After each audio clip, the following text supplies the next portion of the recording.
Girlfriend said, "I need space, don't contact me," I responded. "All right." Then I posted the vacation pics I found of her with another man tagging his wife. Suddenly, my phone was blowing up with their panicked calls. Original post, I 32. Let's call me Jonathan. I'm still reeling from the sheer audacity. It's actually been a full week since I took action, and everything exploded. But the whole saga really began about 3 weeks ago now.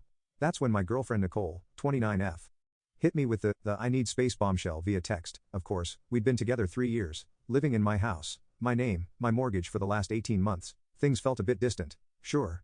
But I thought it was just work stress on her end. The text came on a Saturday morning. "Nicole, hey. Things are feeling really overwhelming for me lately. I think I need some space to myself to just breathe and figure things out. Please don't contact me for a bit. I'll reach out when I'm ready. Hope you understand." Space, never a good sign. But I'm a rational guy, me. "All right, Nicole, I understand. Take the time you need." Then radio silence, which she asked for. The week that followed her text was a blur of confusion and hurt.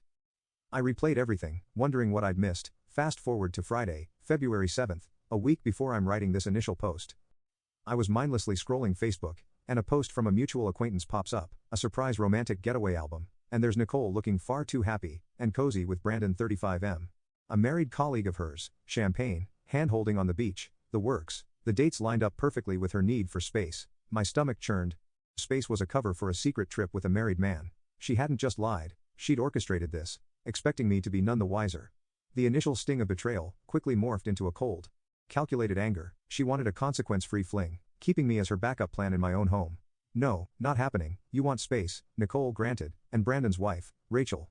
A lovely woman who deserved to know about these spontaneous adventures. So, Saturday morning, February 8th, I got to work. I saved the most damning photos: the hotel room selfie, the beach handholding, a candle at dinner shot where his arm was way too familiar, undeniable. I crafted a new public Facebook post, short, sharp, to the point. "Heard you needed space, Nicole. Looks like you found it. Hope it was worth it. Oh, and Rachel, thought you might want to see how your husband Brandon spends his business trips. Spontaneous adventures, soul connections, truth hurts." Attach the photos, every single one. That immediate aftermath last week was insane. My phone went into meltdown about 30 minutes after that post went live. Then I blocked Nicole on all platforms, phone, social media, everything. And I waited. Didn't have to wait long for the chaos to erupt. Update 1.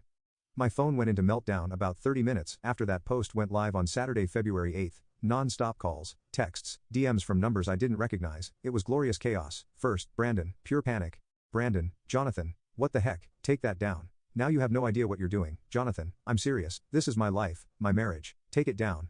Nicole said you were basically over. Said you wouldn't care." So Nicole was already spinning tales for her affair partner. Noted. I didn't answer. Then Nicole, the terror in her voice was a symphony. "What did you do? Are you insane? You've ruined everything." Rachel called me screaming. "Brandon is freaking out. Delete that post right now, and tell everyone it was a joke." Nicole. Another voicemail now with tears. "Please, Jonathan, please, my job, Brandon's job, his kids, you have to fix this. I'll do anything, anything." The desperation was palpable. But the entitlement still shone through, the expectation that I'd clean up her mess. Next, the flying monkeys, Nicole's BF, Samantha, always superficial. "Jonathan. That was a really rotten thing to do. Nicole is a mess, people make mistakes," taking it public and dragging Rachel into it. Low blow. Me. "A mistake is forgetting milk." Samantha. "A planned vacation with a married man while lying to me is betrayal." Rachel deserved to know, period. Then Nicole's older sister, Pamela, 33F, who always treated Nicole like a saint. "Jonathan. I cannot believe your cruelty. Nicole is heartbroken. Brandon's wife is going ballistic. You've potentially destroyed lives. Nicole told me you two were having problems. This is how you react." Me. Nicole wasn't figuring things out. She was having an affair. My reaction is to not be a doormat. Yes, I tagged Rachel. She deserved the truth. Blocked. The beauty was I didn't have to lift another finger. The truth was out. Their panic was the direct result of their actions. Seemed daylight. Rachel, Brandon's wife, sent a brief polite DM. "Thank you. I don't know all the details from your side. But the pictures speak for themselves. I appreciate you letting me know." I replied. "I'm sorry you had to find out this way, Rachel. You deserve better." The Facebook post went viral locally. Nicole and Brandon were getting roasted. And Nicole still technically has all her stuff at my house. She'd asked for no contact. And I've honored that. No outreach from my end. Just that one very public mic drop. She's been trying to reach me from burner numbers, alternating between begging and vague threats. "Lady, you detonated your own life."